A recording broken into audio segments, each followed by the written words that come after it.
buenos días a todos. Entonces, bienvenidos a la actividad académica del Grupo de Cardiología de la Universidad de Antioquia. Hoy nos place tener como expositor al doctor Eduard Cáceres. Él es el Fellow de Cardiología Intervencionista de Hemodinámica de la universidad y hoy nos tiene este tema sobre TAVI como alternativa para el manejo de los pacientes con estenosis aórtica severa. Bienvenido, doctor, y muchísimas gracias por estar aquí presente. Bueno, Santiago, muchas gracias por la presentación.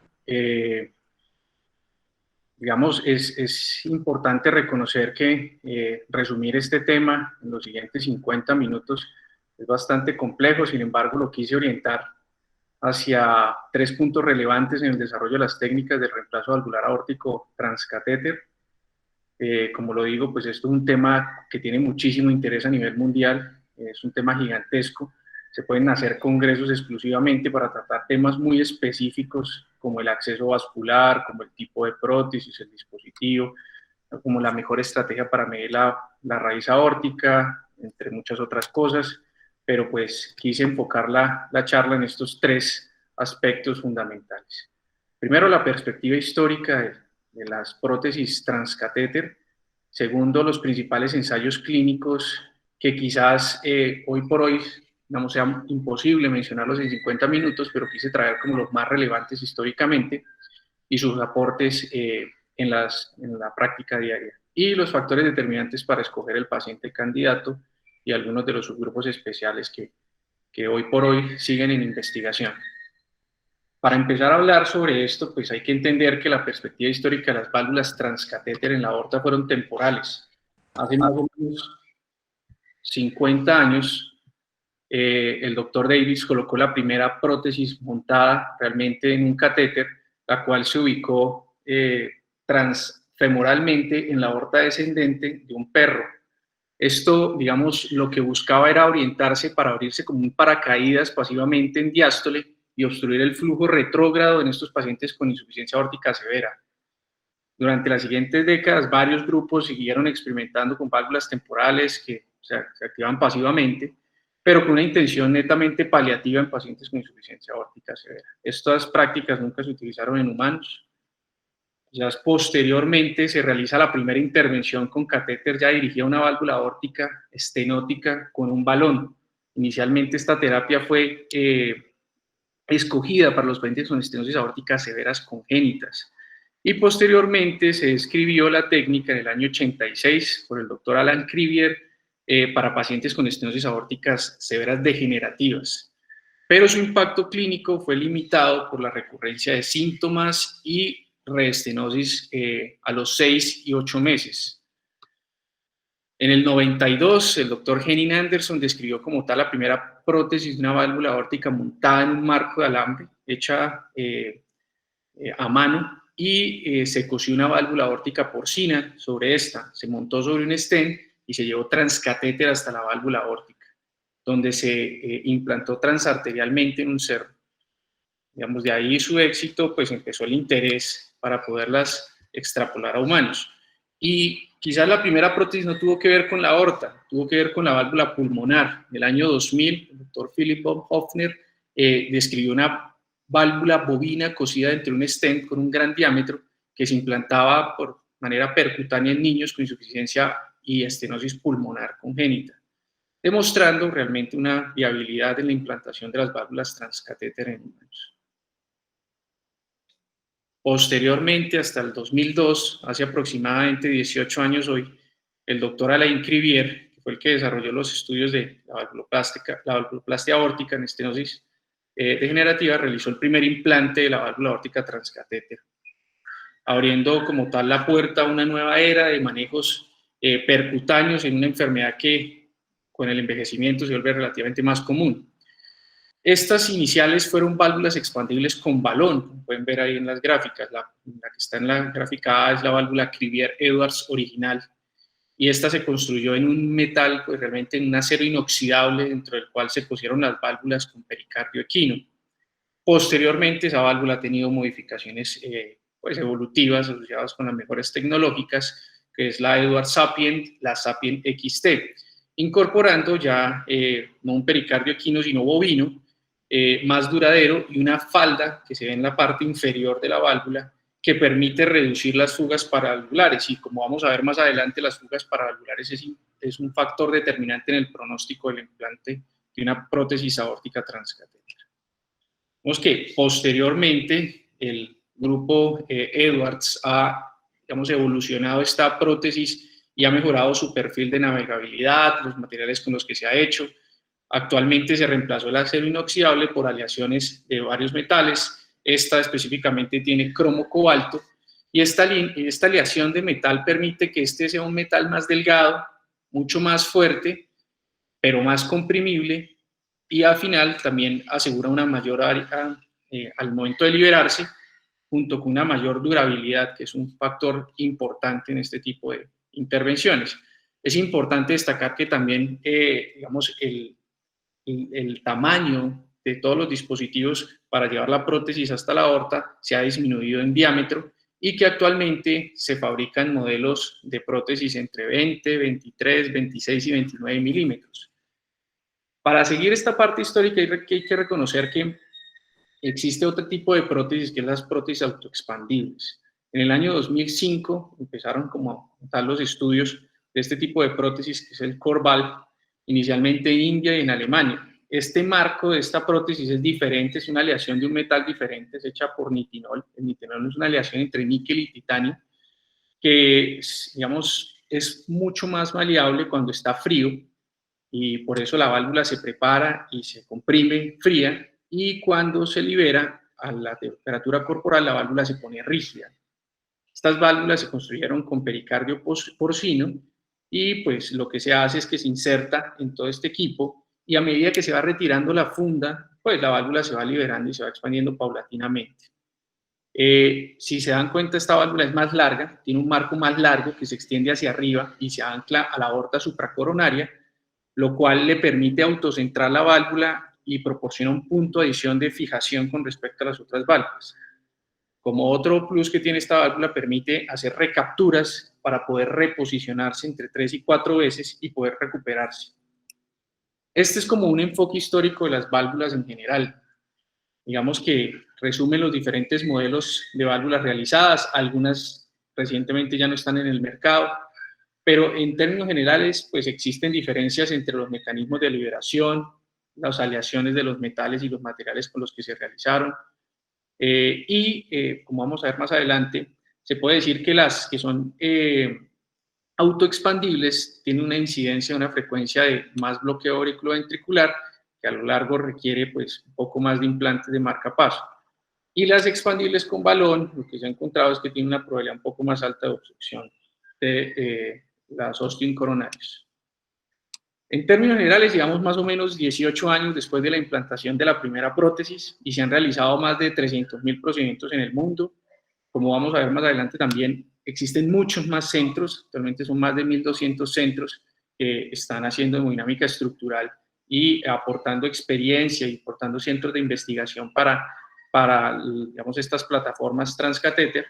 Se han superado muchos desafíos encontrados en las primeras fases, entre ellas que eran pacientes con riesgos prohibitivos para cirugía o riesgos muy altos, el tamaño de los dispositivos, los calibres de los accesos y que se requieren para poder llevar la prótesis hasta la válvula aórtica. Y ahora el reto es el desarrollo hacia la durabilidad y la seguridad, que permita que los pacientes, no solo con riesgo intermedio y bajo, pues puedan tener esta prótesis más tiempo. Aún está indicado en las guías, que pronto tendrán actualizaciones seguramente, para pacientes con riesgo alto prohibitivo, y algo que siempre, pues por los siguientes años será un tema de discusión, es la relación costo-beneficio, ya que limita la adquisición en muchos países independientemente del riesgo quirúrgico. Para entender un poco más como la viabilidad de poder colocar una prótesis transcatéter aórtica, hay que entender el conocimiento, pues el plano anatómico complejo de la válvula aórtica. Hay que saber el origen exacto de las arterias coronarias, la ubicación de la rama izquierda de la TGIS, para minimizar los riesgos asociados a la liberación de esta prótesis de isquemia coronaria y de anomalías en la conducción intraventricular. Como pueden ver en la gráfica, La raíz aórtica es un complejo bastante difícil de delimitar, sin embargo, cuando uno revisa los modelos quizás del doctor Niccolò Piazza, hay que entender que la válvula aórtica es una continuación directa del tracto de salida del ventrículo izquierdo. Digamos que se ubica a la derecha y atrás del infundíbulo pulmonar y su margen posterior está encajado directamente con el orificio de la válvula mitral, de ahí su importancia, y el tabique ventricular muscular. La raíz aórtica se extiende desde el ventrículo izquierdo, como se puede ver, desde ahí donde inicia la inserción basal de las valvas de la válvula, hasta su inserción periférica al nivel de la unión sinotubular. Esto se conoce como la unión anatómica ventrículo-arterial. Y aproximadamente 2/3 de esta circunferencia de la raíz aórtica está conectada con el ventrículo muscular. En estudios post-mortem y en estudios actuales de tomografía de aorta para protocolos de TAVI, se ha logrado estimar que la distancia media entre el punto de inserción basal de las valvas de la aorta al ostium de cada una de las coronarias es 14.4 milímetros más o menos para el de la izquierda y el de la derecha de 17 milímetros. Sin embargo, pues esto, como vamos a ver más adelante también, tiene una gran variabilidad de medición y interpaciente también. Estos esquemas, digamos, de la raíz aórtica son esquemas un poco más abstractos, pero ayudan a entender lo complejo de posicionar esta prótesis y al momento de liberar, digamos, es un factor predominante para establecer el éxito de esta liberación. Entonces, como podemos ver en este esquema, la raíz aórtica podríamos dividirla como en 3 anillos circulares, el azul, el amarillo y el verde, y un anillo en forma de corona que se ve en color rojo. Las valvas de la aorta están adheridas a lo largo de la raíz y si la vemos tridimensionalmente, estas valvas toman esta forma de una corona de 3 puntas hacia arriba. Con las uniones de estas estructuras que van desde el ventrículo, que dan soporte formando este anillo de forma de corona. La base de la corona, como pueden ver en el esquema, ese anillo verde es el anillo virtual formado por la unión de estos puntos basales de las valvas dentro del ventrículo. Y la parte superior es un anillo verdadero que es la unión sinotubular. Las adherencias semilunares de las valvas cruzan todo digamos, este complejo de anillos hasta la unión ventriculoarterial anatómica que les mencionaba. Existen otras estructuras supremamente importantes que quizás con el desarrollo de la técnica cada día se le da más importancia, que tienen que ver con estas estructuras fibrosas que le dan la forma y rigidez a la válvula aórtica.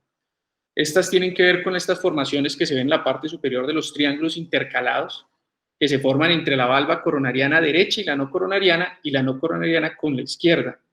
Ese triángulo intercalado izquierdo, que vemos a la parte derecha de la imagen, se encuentra hacia abajo con el trígono fibroso izquierdo y de ahí su importancia con lo que se llama la cortina mitroaórtica. Y esto es clave porque si se coloca la prótesis muy abajo, casi a ese nivel, pues tiene mayor riesgo de lesionar la valva anterior de la válvula mitral. Si vemos hacia el otro lado, el triángulo intercalado derecho confluye con el septum membranoso y el trígono fibroso derecho.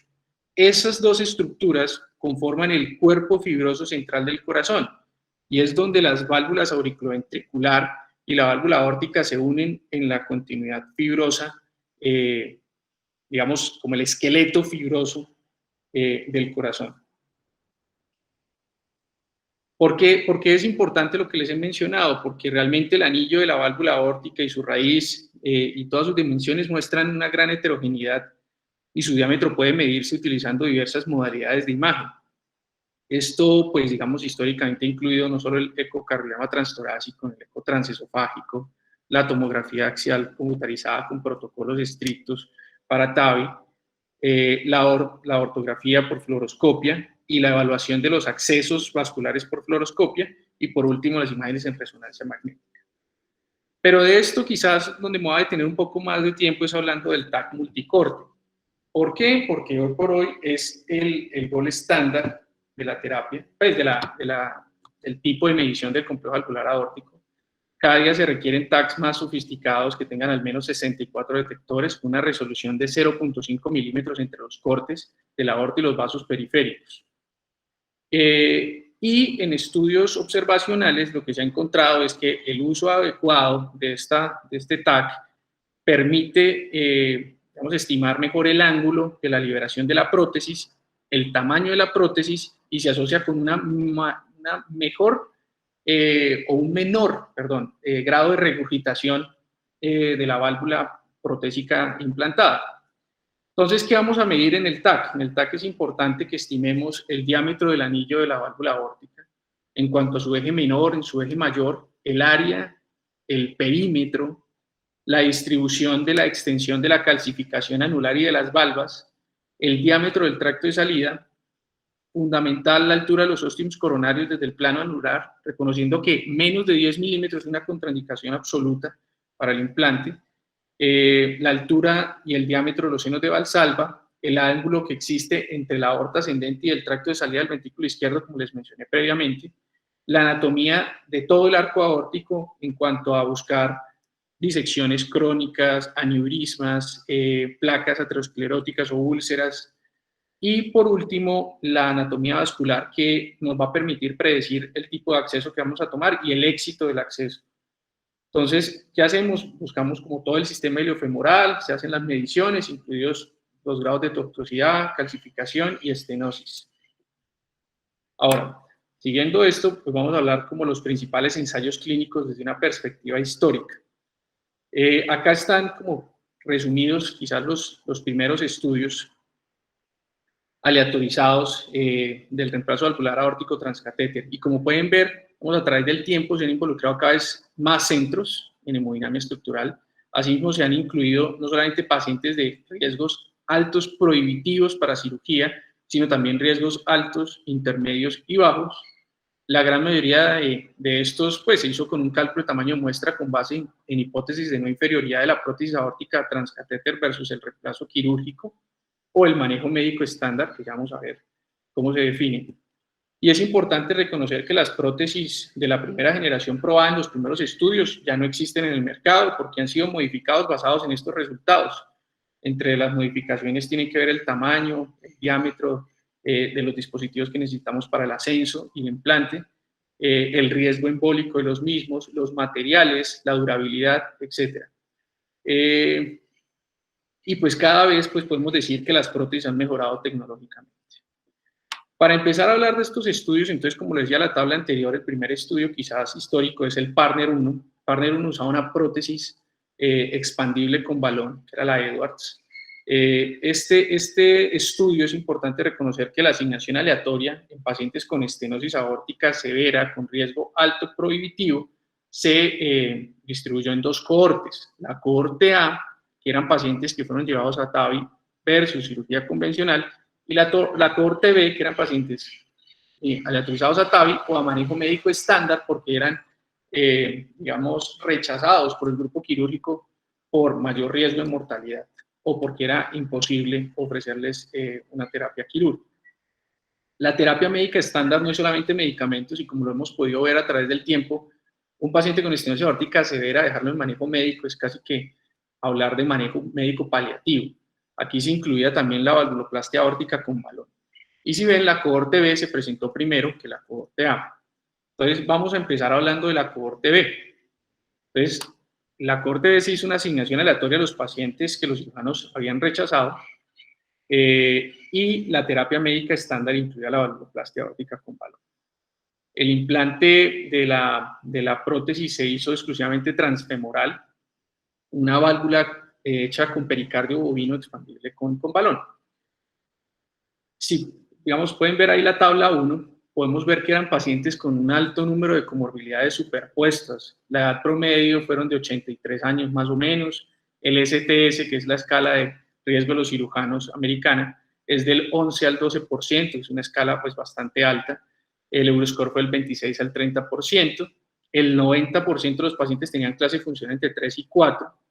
Un cuarto de los pacientes tenían accidentes cerebrovasculares, enfermedad cerebrovascular previa, casi el 40-50% con enfermedad pulmonar obstructiva crónica, y otras comorbilidades que son supremamente importantes en definir el pronóstico, que es la hipertensión pulmonar, la fibrilación auricular, la fragilidad, estuvieron más o menos en el 20% de la población. El criterio, digamos, del desenlace principal fue la tasa de muerte por cualquier causa a 30 días y a un año. Y como podemos ver en esta tabla, pues el TAVI transfemoral redujo notablemente la tasa de muerte por cualquier causa, la tasa de muerte por causas cardiovasculares y la tasa de hospitalización repetida. Como hallazgo pues, bastante interesante y académico, se confirma que la terapia médica estándar en un paciente con estenosis aórtica severa pues realmente no altera la evolución natural de la estenosis aórtica grave. Como podemos ver al final de un año, como dicen los estudios prospectivos iniciales, pues la tasa de muerte se estima que es más o menos el 50% si están sintomáticos. Y ahí podemos ver que fue el 50.7% en comparación del grupo de TAVI, que fue el 30%. El grupo de TAVI desafortunadamente tuvo más eventos neurológicos, entre ellos incluidos los AIT, los accidentes cerebrovasculares mayores, y también tuvo mayores complicaciones vasculares, eventos hemorrágicos importantes. Esto posiblemente asociado a grandes diámetros del acceso femoral que se requerían para poder insertar todo el sistema. Como hallazgo importante también no hubo diferencia en la tasa de presentación de falla renal, ni endocarditis, ni fibrilación auricular, ni de marcapaso en el grupo de TAVI a los 30 días y un año. Como resumen de este estudio, yo creo que es un estudio pues, bastante relevante históricamente, dado que el TAVI pues, demostró que existe una reducción del riesgo de muerte por cualquier causa, aproximadamente del 45%. Y esta diferencia se observa a partir del tercer mes y se hace más evidente después del sexto mes. El grupo de TAVI también se asoció con una reducción significativa de los síntomas desde el día 30, un beneficio hasta los 6 meses, hasta un año incluso, que duró el estudio, e incluso evaluado no solamente por la clase funcional, sino por caminatas 6 minutos. Esta era la cohorte B. Ahora, un año después, casi aproximadamente, se presentan los resultados de la cohorte A, que era también bastante interesante y, digamos, había muchísimas expectativas, porque, pues, si bien la cohorte A pues, era comparado con cirugía, también eran pacientes con alto riesgo. Pero que los cirujanos no rechazaban. Se asignó aleatoriamente 700 pacientes a cirugía OTAVI, y como vimos en la cohorte B, pues también estos pacientes eran pacientes con estenosis aórtica severa, con alto riesgo de muerte quirúrgico, evaluados por los scores y con múltiples comorbilidades superpuestas. La edad promedio fue igual, de 83 años, el STS y el Euroscore no tuvieron cambios significativos con respecto a la cohorte B. Y en cuanto a los resultados, a 30 días y un año, la mortalidad por cualquier causa y causa cardiovascular fue similar entre ambos grupos.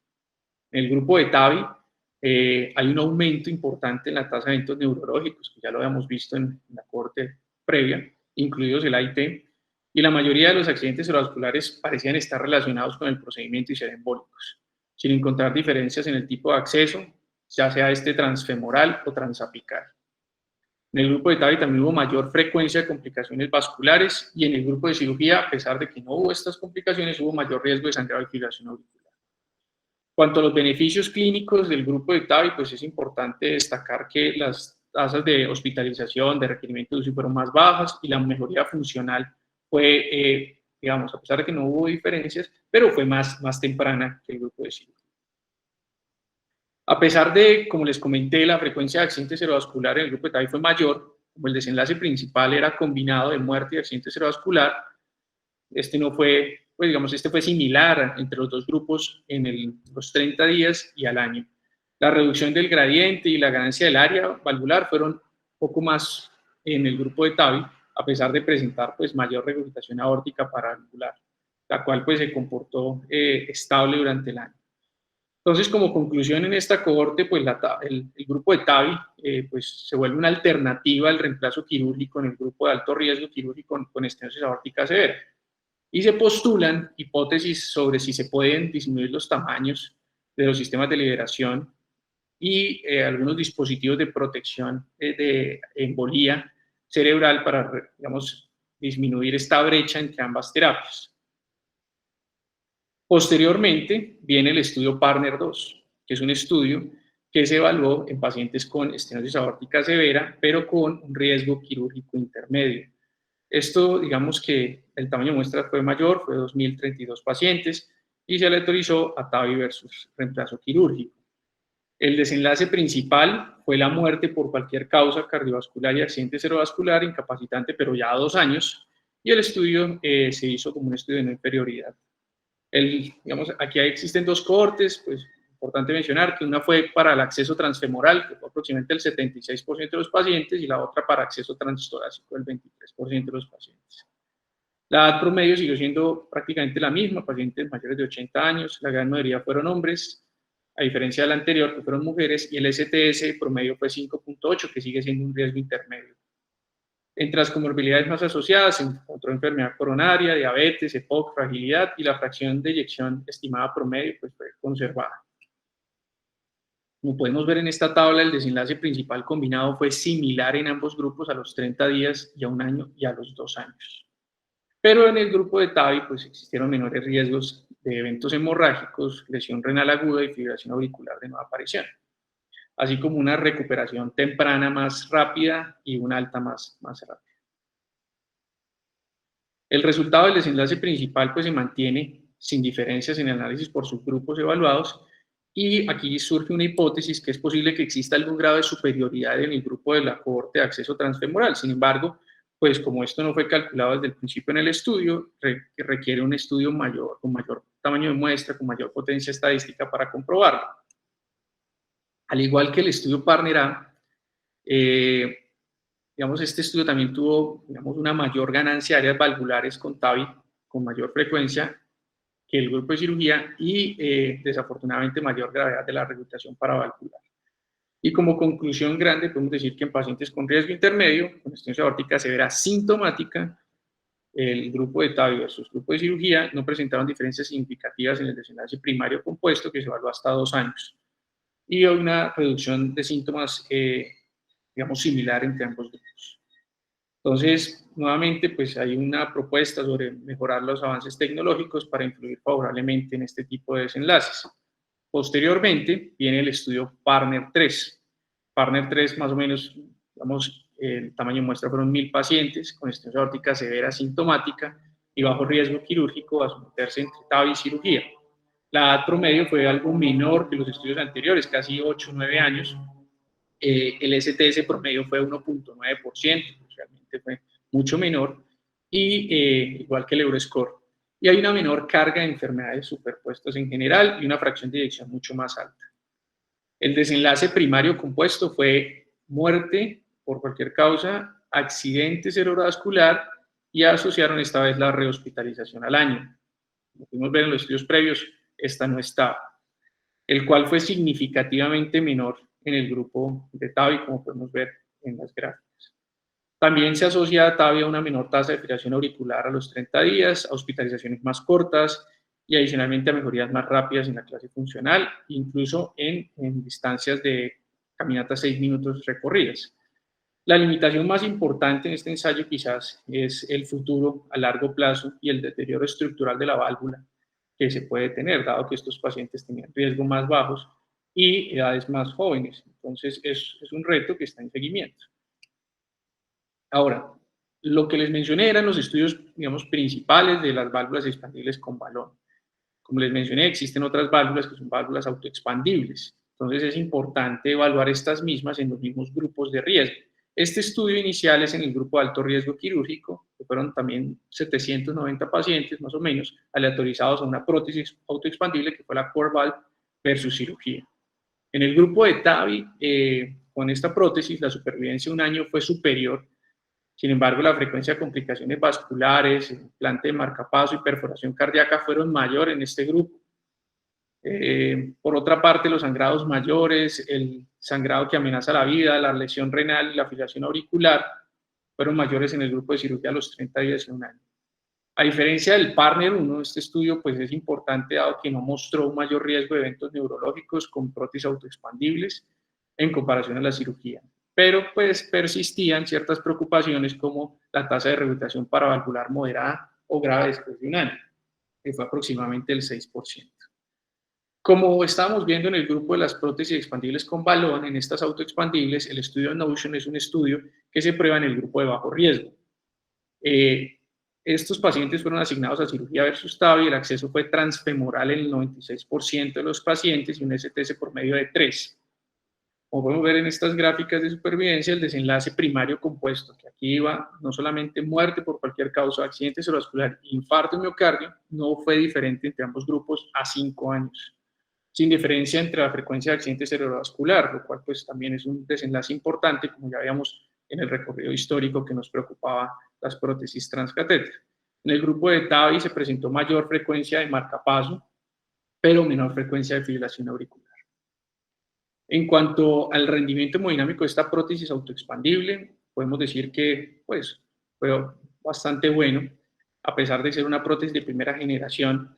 Las tasas de fuga valvular y las tasas de reintervención desafortunadamente fueron más altas en el grupo de TAVI, con tasas de insuficiencia aórtica hasta del 50% a 5 años, pero insuficiencias leves. La insuficiencia moderada estuvo más o menos entre el 14 y el 8%. Ahora, ya que sabemos que existen recomendaciones que se pueden ya pacientes con riesgos altos, intermedios y bajos a TAVI, existe este estudio que plantea diferencias entre qué tipo de prótesis usar. Este estudio se llama el CHOICE, un estudio aleatorizado con pacientes con estenosis aórtica severa, con alto riesgo y anatomía adecuada para TAVI y un acceso transfemoral viable. Se aleatorizó a prótesis expandibles con balón y a prótesis autoexpandibles. Se usaron la Edwards Sapien XT y la Medtronic Orval en 5 centros en Alemania. El desenlace principal fue la tasa de éxito, no fue la mortalidad, sino fue la tasa de éxito del dispositivo. Y esto hace referencia, digamos, no solamente al acceso vascular exitoso, a que se libere el dispositivo en una posición correcta, y también a las fugas paravalvulares y a la regurgitación residual. Los dispositivos en el grupo de prótesis expandibles con balón tuvieron un éxito aproximado del 96% y el grupo autoexpandible 77%. Y quizás la diferencia principal sea por la mayor tasa de insuficiencia aórtica residual en el grupo de prótesis autoexpandibles, que fue aproximadamente del 18% comparado al 4.1%. En cuanto a los desenlaces secundarios, no hubo diferencia en mortalidad, ni en complicaciones hemorrágicas, ni en complicaciones vasculares. Hubo una menor frecuencia de marcapasos en el grupo de la válvula aórtica expandible con balón, que fue del 17%, frente a la autoexpandible, que fue del 37%. Y quizás, digamos, agrupando estos primeros estudios, este metaanálisis, el resultado primario en mortalidad por cualquier causa a 2 años de seguimiento, fue menor la mortalidad en el grupo de TAVI con respecto al riesgo alto e intermedio comparado a la cirugía. Y principalmente esto, ¿en qué grupos? En los grupos de TAVI con acceso transfemoral viable y en el grupo de mujeres. En el análisis estratificado de este metaanálisis no existió diferencia entre los eventos cerebrovasculares en los dos grupos, en infarto ni en endocarditis. Sin embargo, pues existe la diferencia a favor de TAVI en cuanto a la lesión renal y la fibrilación auricular y el sangrado mayor, y en contra tiene el mayor riesgo de lesiones vasculares mayores. Ya acercándonos como al tercer punto de mi charla, acerca de la selección del paciente para implantación de una válvula aórtica transcatéter, en cualquier guía, en cualquier experimento clínico, se recomienda el enfoque del equipo multidisciplinario para abordar los pacientes con estenosis aórtica grave. Es fundamental y una recomendación obligatoria tener un heart team. El heart team cada día pues incluye más especialistas. Es indispensable tener en nuestro staff un cirujano cardiovascular, un anestesiólogo cardiovascular, cardiólogos clínicos, hemodinamistas con experiencia en cardiopatía estructural, especialistas en imágenes, ya sean cardiólogos o radiólogos, geriatras por la frecuencia alta de fragilidad en estos pacientes y las comorbilidades asociadas, y cualquier otra área relevante, por ejemplo, si tiene falla renal, el nefrólogo, si tiene un EPOC severo, el neumólogo, etc. El proceso del heart team incluye varias decisiones en la toma y la selección del paciente. Primero, establecer correctamente los parámetros de severidad de la estenosis aórtica. Y adicionalmente a esto, digamos, identificar en estos pacientes tan polimórbidos qué presencia de síntomas son en relación con la estenosis aórtica severa y no con las patologías, digamos, superpuestas. Y qué tasa de resolución de los síntomas o de mejoría de los síntomas vamos a tener modificando el área valvular.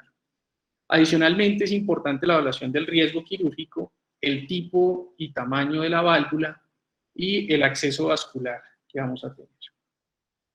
En la evaluación del riesgo quirúrgico, pues el TAVI renueva nuevamente intereses por algoritmos de riesgo cardíaco, riesgo quirúrgico cardíaco. Y a pesar de las limitaciones que hoy por hoy reconocemos en el Euroscore, en el Euroscore 2, en el STS, pues estos fueron quizás el Euroscore 1 y el STS fueron los que guiaron más la inclusión de los pacientes en los estudios, como pudimos ver, de alto riesgo quirúrgico. El Euroscore 1, digamos, como hallazgo importante, se basó en los datos de resultados quirúrgicos de pacientes con revascularización miocárdica, mientras que el Euroscore 2, digamos, tuvo más pacientes, que más o menos 8.000 reemplazos quirúrgicos de válvula aórtica. De pronto, el Euroscore 2 hoy por hoy se considere que, digamos, tiene un poquito más de validez interna para estimar el riesgo quirúrgico en los pacientes con estenosis aórtica severa que van a ser llevados a cirugía y a cambio valvular quirúrgico. La puntuación STS que hemos visto que también se usa es una puntuación de Estados Unidos que reúne muchísimos más modelos y muchísimos más pacientes para procedimientos valvulares quirúrgicos. Esta es como una manera de estratificar el riesgo, no solamente teniendo en cuenta la escala de STS, que como vimos, menos de 4% es bajo riesgo, de riesgo intermedio 4-8%, riesgo alto mayor al 8% y riesgo prohibitivo mayor a 50%.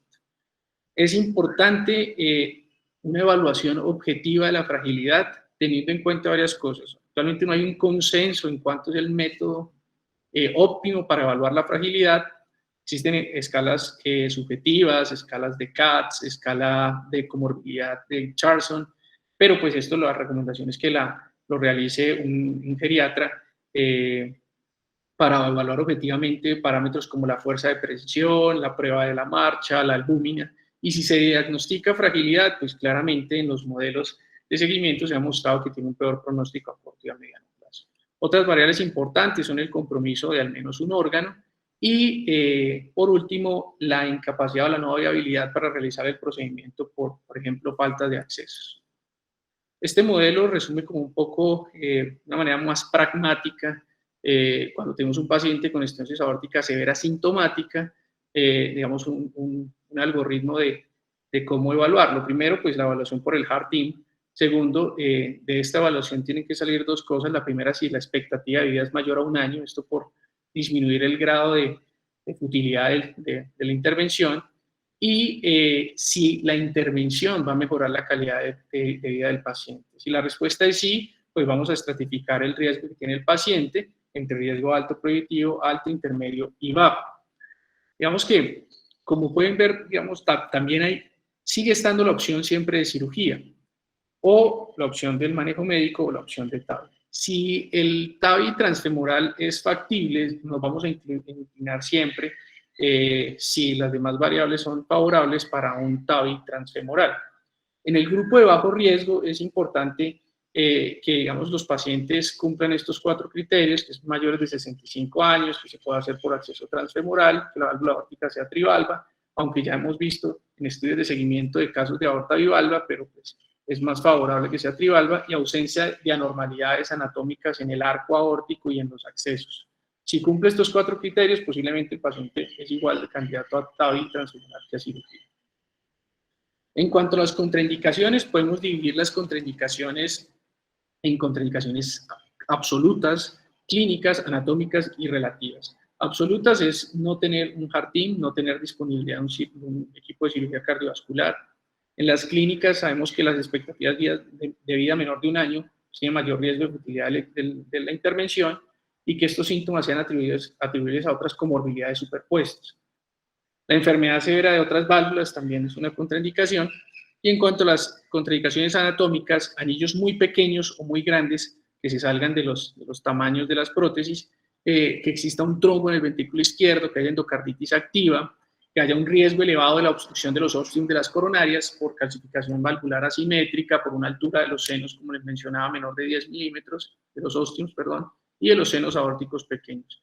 Las altas cargas también de placa en la aorta ascendente y en el arco, y no tener un acceso femoral o subclavian. Las contraindicaciones relativas son válvulas aórticas bicúspides, válvulas no calcificadas, digamos, la enfermedad coronaria es importante, sin embargo, no es una contraindicación que lleve al paciente inevitablemente a cirugía, sino se pueden hacer, digamos, algunas intervenciones percutáneas previas al TAVI. La inestabilidad hemodinámica y la fracción de eyección por debajo del 20% realmente pues son contraindicaciones relativas que van a alterar el pronóstico a corto y a mediano plazo de estos pacientes. Otras contraindicaciones para el acceso transapical son pacientes que tienen EPOC o un APEX no accesible o pericardios fibrosos que imposibiliten eso. En cuanto a las comorbilidades asociadas que vamos a tener en los pacientes, pues pueden haber muchas, sin embargo, pues quise hablar de estas 4 que son las más relevantes. La enfermedad coronaria, ¿por qué? Porque coexiste con la estenosis aórtica calcificada, aproximadamente el 50% de los candidatos en los estudios. Se debe considerar la revascularización de las coronarias epicárdicas proximales mediante angioplastia, si se puede, si son candidatos a angioplastia con stent, y esta no debe retrasar el TAVI, se debe tratar de hacer en el tiempo menos posible. Los pacientes que adicionalmente tienen enfermedad coronaria de más vasos y además son diabéticos, pues digamos esto no se contempló en los estudios y quizás vayan un poco más hacia la recomendación del grupo quirúrgico. En cuanto a la nefropatía, pues la nefropatía en términos generales es un predictor de resultado clínico, no solamente en el TAVI, sino en la intervención quirúrgica. Hice metaanálisis de 47 estudios observacionales en que utilizaba un modelo multivariado en que claramente la supervivencia e insuficiencia renal se disminuyó un 46% comparado a los pacientes que no tenían insuficiencia renal que fueron llevados a TAVI. Respecto a la terapia, pues a la enfermedad respiratoria, también se asocia con peores resultados a corto plazo y a largo plazo, a 30 días, aumentando el riesgo de mortalidad hasta un 29%. En cuanto a la enfermedad hepática, como han podido ver en los scores, pues esto no está muy identificado, pues digamos, uno podría suponer que la presencia de cirrosis pues es un factor de riesgo claramente identificado y adverso al grupo de cirugía, principalmente a los efectos de coagulopatías asociadas. Pero pues esto no está en las puntuaciones de riesgo. En diferentes series se ha mencionado que pues se podría incluir la estratificación de Child-Pugh en estos pacientes y hacer algoritmos para evaluar el riesgo. El grado de futilidad, que era algo que es bastante preocupante y está al principio de todos los algoritmos, pues se reconoce que el TAVI está indicado en pacientes con riesgos altos prohibitivos, pero esto no significa que todos los pacientes se beneficien. En estudios, digamos, observacionales, se ha encontrado que hay pacientes que tienen menos probabilidad de beneficiarse, digamos, de una intervención de TAVI, como son los pacientes con enfermedad pulmonar severa, que tienen limitación funcional, que tienen terapias de oxígeno con FIO2 altas, que tienen caminatas 6 minutos menores de 150 metros, que tienen enfermedad renal severa, particularmente si se encuentra en diálisis, el beneficio es bastante marginal, y aquellos con valvulopatías avanzadas concomitantes. Adicionalmente, hipertensión pulmonar severa, pacientes con fracción de eyección severamente disminuida, que se ha evaluado con ecocardiograma estrés con baja reserva miocárdica contráctil, y los pacientes que tienen pues, expectativas de vida menor a un año. Si vemos, digamos, los grupos del partner, los pacientes con STS mayores a 15% y hacemos el análisis solo en ese porcentaje, pues tuvieron un beneficio bastante bajo y no tuvieron ese mismo beneficio que la población general a comparación con la terapia médica. Ya casi para terminar, como les digo, esto se da como para charlas de grupos especiales más específicos. El TAVI en pacientes con cirugía valvular aórtica previa con prótesis biológica, esto pues realmente está sin resolverse, se considera que hay ya una buena experiencia en esto, sin embargo pues se requieren estudios prospectivos, digamos con mayor tamaño de muestra, pero es una indicación que hay que evaluarla objetivamente en el HART-TIM. Los pacientes con estenosis aórtica valvular bicúspide inicialmente fueron contraindicaciones, actualmente es una contraindicación relativa, debido, digamos, predominantemente al calcio asimétrico en las valvas y las comisuras, en los ósteos coronarios bajos que se asocian, y como la aorta bicúspide es una enfermedad congénita del corazón, esta también se asocia con otras enfermedades congénitas no solamente del arco aórtico, sino la aorta ascendente, en cuyo caso pues el TAVI estaría contraindicado. En conclusiones, puedo decirles que el beneficio de la supervivencia en el grupo de TAVI sobre la cirugía valvular a los 2 años de seguimiento, pues ha demostrado una reducción del riesgo de muerte del 13%. Cada día se hacen más accesos transfemorales, hoy podemos decir que es más del 90% se hacen así, y con requerimientos de anestesia general menos del 50%. Esto se denomina como una TAVI más minimalista, con tasas de hospitalizaciones menores, con tasas de estancia en UCI menores.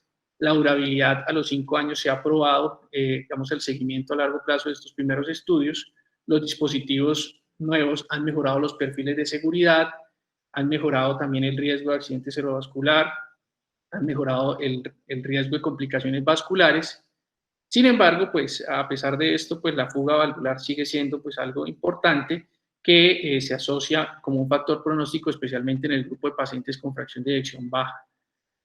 No, digamos, esto también es importante reconocer que esas tasas de fuga y esa incidencia de fuga paravalvular ha disminuido considerablemente con la inclusión de modelos basados en angiotomografía para la decisión del tamaño de la prótesis y de los ángulos en los que se libera. El costo, bueno, y adicionalmente también con las modificaciones que se han hecho en las faldas de los dispositivos. Digamos, el análisis de costo-efectividad se ha probado que es costo-efectivo pues, a un costo incremental en población de alto riesgo. Sin embargo, pues esto no es fácilmente adquirible en diferentes países. Bueno, muchas gracias.